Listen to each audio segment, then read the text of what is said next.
Hello and welcome to Meister Arts and Crafts. I'm Libby and this week is week 6 of the 12 Weeks of Holiday Card Making series. Today I'm going to show you how to make a falling leaves card.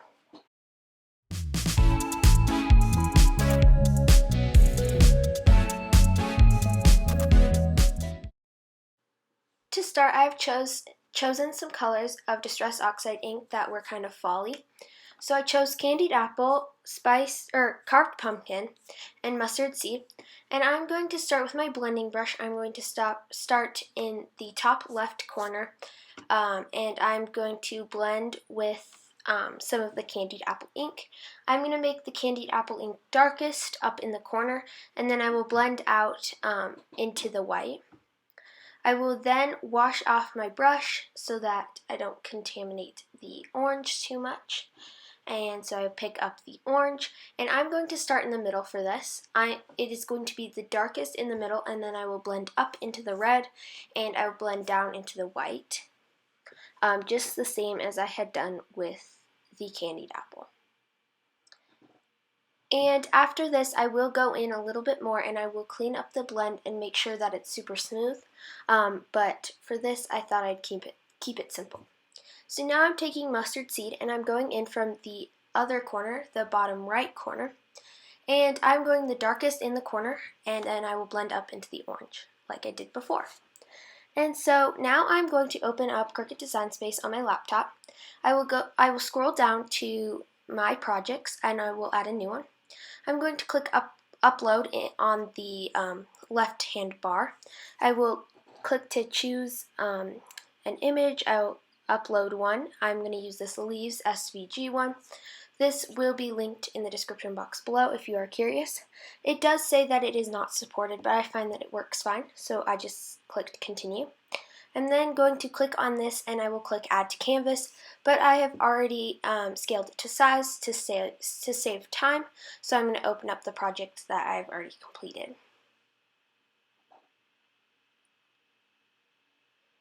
It may take just a little bit to load as well. So once it has loaded, I'm going to open up this project, and I'm going to click Customize.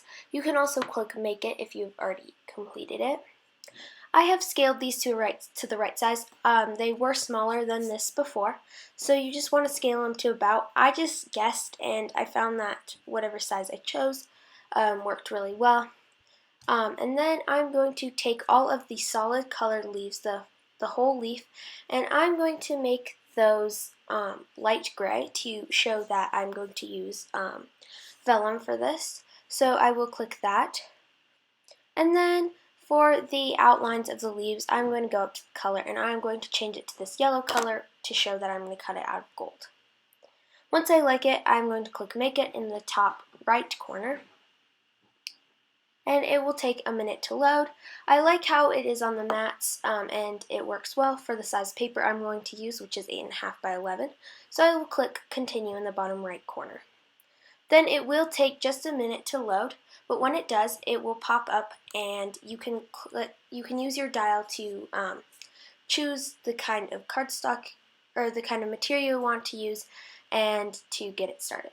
I'm going to use this vellum, and I'm going to just place it on my Cricut mat.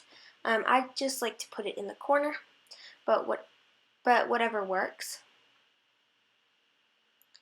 as long as you can cut all of the leaves out. So then I have inserted the mat, and I've clicked the go button, and now I'm going to use this to cut. This is sped up a lot, so yeah. But it is going to cut this out. This part doesn't take that long. It's really simple. It takes maybe 5 minutes at the very most.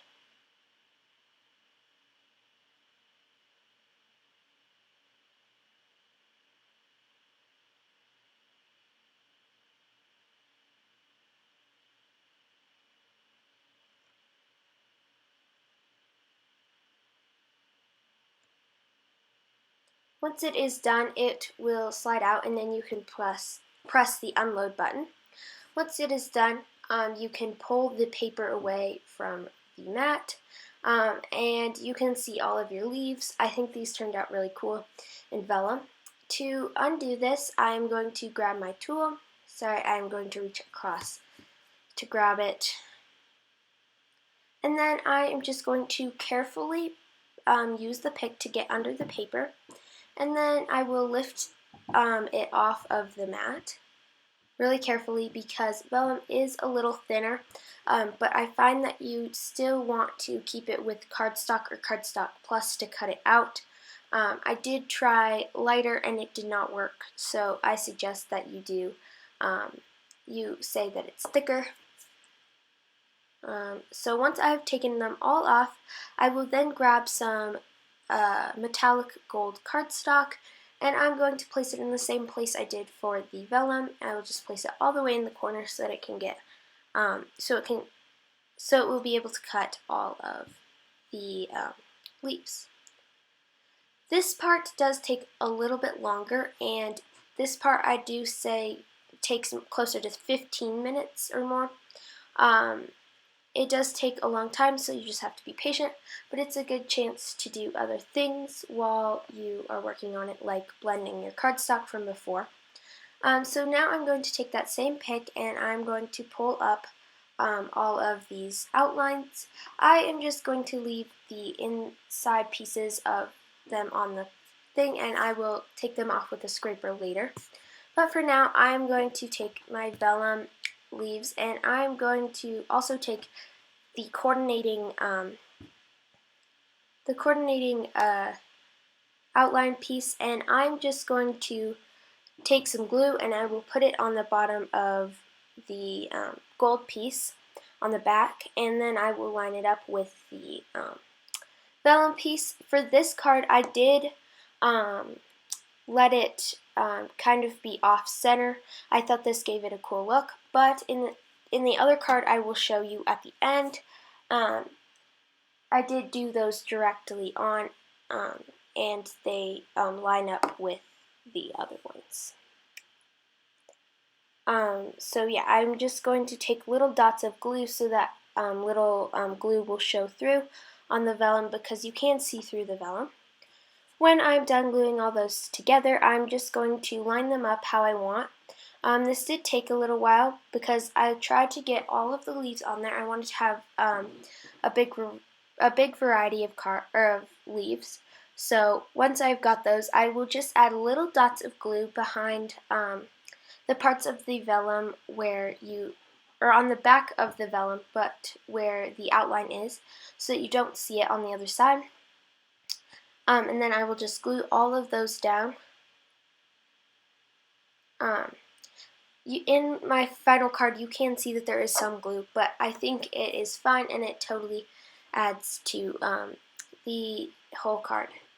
So now I'm going to clip off the sides. You can use these to fill in areas where where there's no leaves, but I found this one was pretty good. So I just took some double-sided adhesive and I'm going to add it to the front of a craft card base. I will then stamp the thanks sentiment from this set onto a piece of craft cardstock. I'm going to use Hero Arts embossing and watermark ink for this, and I will just stamp that onto a scrap piece of this cardstock.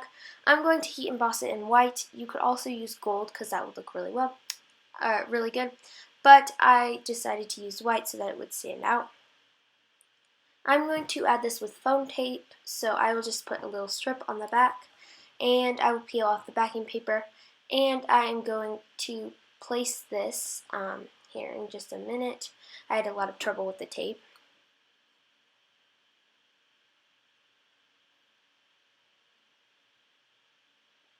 When I do get it, I will take off the backing and I will place that where the leaves kind of all meet down on the bottom, middle there, and I think this turned out really cool. I also like how the vellum gives a new look to the colors in the background, but you can also see them through it, which is really fun. Here's the other card I was talking about earlier, and I used colored cardstock to make this one. And I also really like how this one turned out as well. Thank you so much for watching. I hope you enjoyed and come back next Tuesday for week 7 of the 12 weeks of holiday card making series. If you are interested in any of the products I used today, check the description box below. Have a great day. See you soon.